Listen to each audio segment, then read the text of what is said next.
today I'm going to be telling you about X-rays in medicine.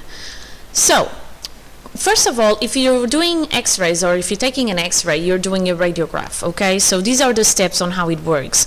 First, they have an X-ray tube which produces X-rays that is directed at the patient. Then they have a panel detector, flat panel detector, that has a photographic film on the other side of the patient.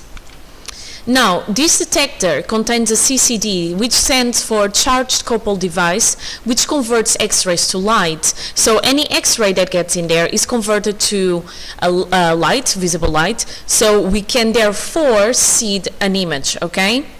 Now, the X-rays pass through the soft tissue, so they get the X-ray tube to work, okay, to send X-rays against the patient, and the X-rays are going to pass through the soft tissue, but are going to be absorbed by bone, teeth, and any metal objects that are not too thin, okay?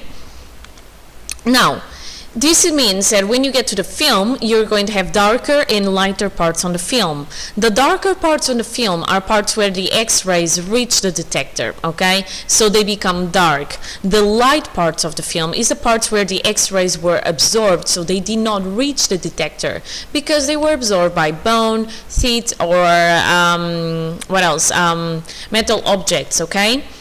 So this is how, and this is because of course the X-rays are converted into light when they get in the film, okay, so they become darker there, okay.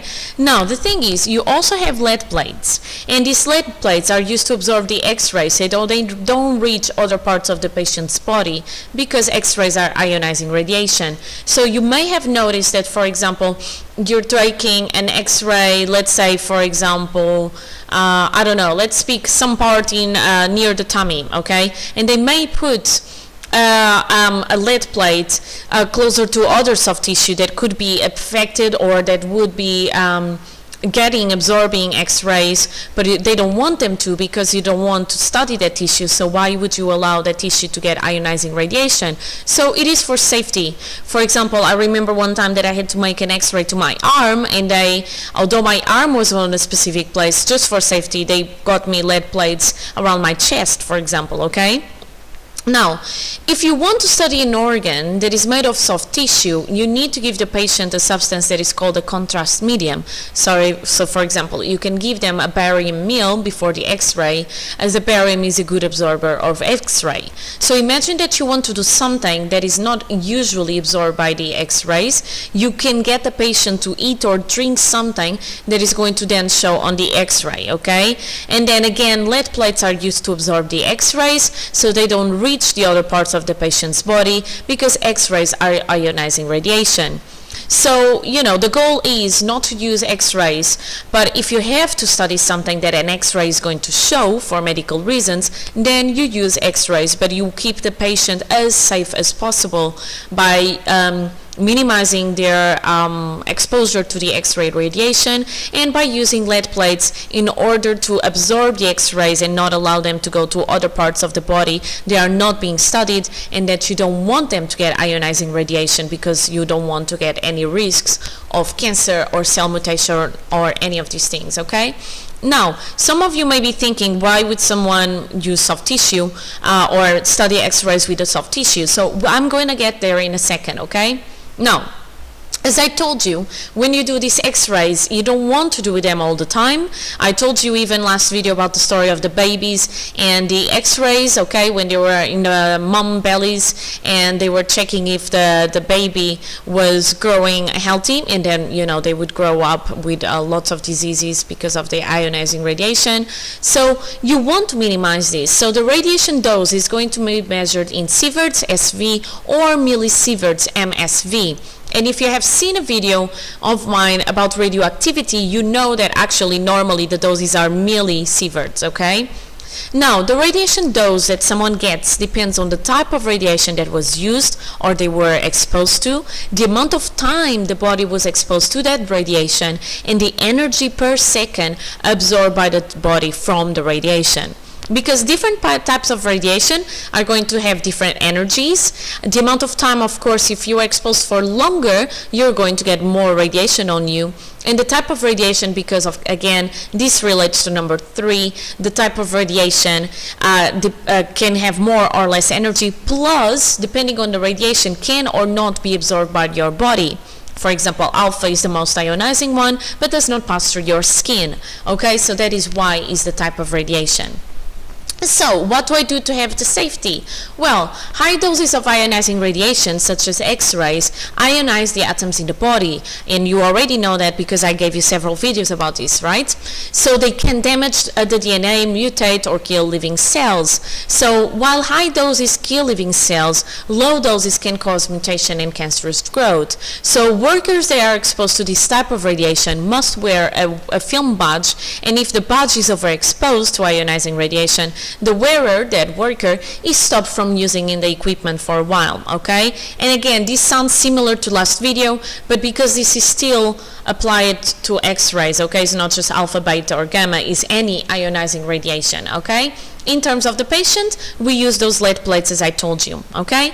Now, you can also use X-ray therapy. Ionizing radiation can kill cells, right? So doctors can also use X-rays therapy and gamma rays therapy to destroy cancerous tumors in the body.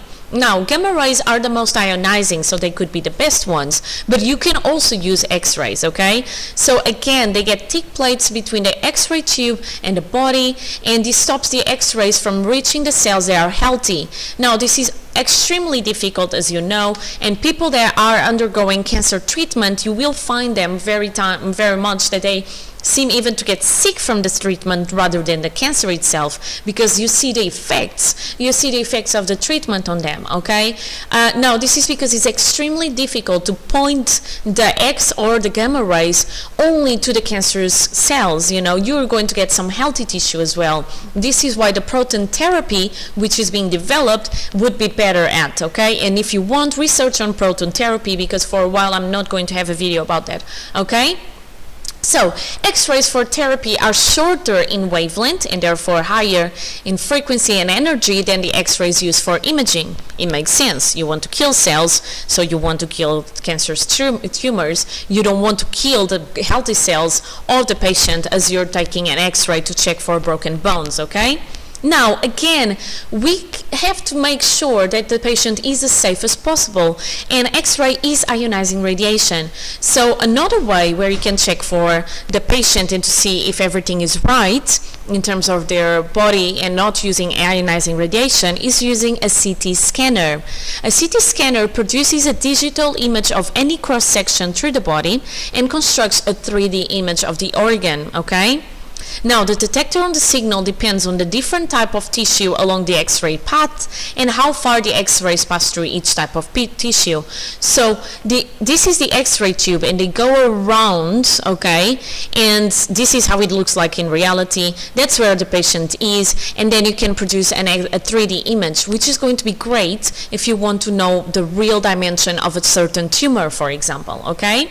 So I have here 2 videos that I'm going to add to the description, okay? And I'm going to use, put this video so you see how they work and what it is. Again, the reason why I have 2 videos is because I didn't find one video that had everything I wanted you to know. So you have a very short video and a one that is a bigger one, maybe 3 minutes, I don't know, where they are going to explain everything about CT scanner, and you see how it works, okay? Now, how do the CT scanner compares with an ordinary X-ray machine? I mean, if you paid attention to my video, you would be saying, wow, CT scanners are great. Why am I not using them all the time? Well, the CT scanners does disguise between bone and soft tissue, just like X-rays, so those are good ticks for the 2 of them. The CT scanner disguises between different types of soft tissue, which is something the X-ray machine doesn't. So again, CT scanner seems to be better. The CT scanner gives you a 3-dimensional image, which the X-ray machine cannot, the ordinary X-ray machine. So again, CT scanner seems to be amazing. Now, the CT scanner gives a much higher radiation dose than an ordinary X-ray machine. And finally, the CT scanner equipment costs much more than an ordinary X-ray machine. So they are great, yes, but you should use them again only when necessary, at least for the moment, when you can get information from an ordinary X-ray machine and you don't have a better way to put this patient safe from that higher dose.